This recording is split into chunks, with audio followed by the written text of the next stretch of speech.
videography or the taping of him, but rather it's the tape of someone else.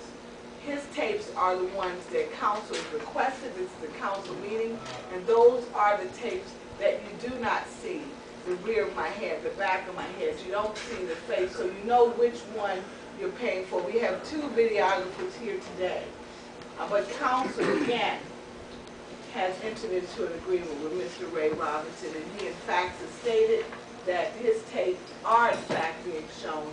And as you see the angle of him as he currently sits here today, if in fact that footage was displayed as it should be, as representing city council, you would see the full gamut, you would see members of council, you would still see the spectrum of members in the audience, but it wouldn't be what you see today. And so, as others have been concerned in regards to that, I want you to know why this is happening.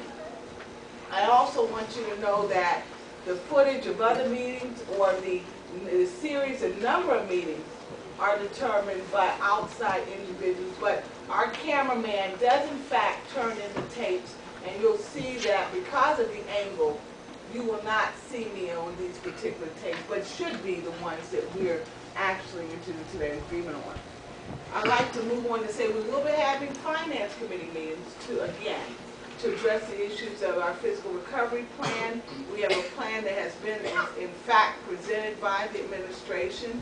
Members of council, please look at those documents. As I imagine you have, you've shared comments with me, but we have to have that public session to address what we plan to incorporate and how we plan to resolve our financial woes here in the city.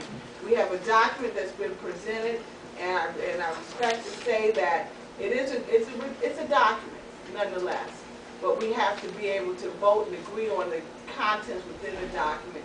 We too presented a document, a thicker binding document, and it had a host of areas where we felt would be essential to the reduction of the debt, looking at departments that had deficit spending patterns, and to resolve those matters too. So as we sit down at the table together, it's our intent to iron out where we go from here for the city's sake.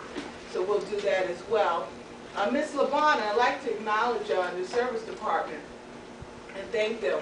Ms. LeBon, Arlena LeBron is our 105, our senior resident here in East Cleveland.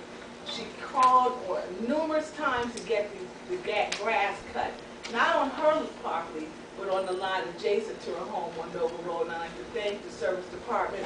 Her request was answered, and I looked at her lot, or the lot next to her property, and in fact it finally was cut down. It was one of the abandoned properties.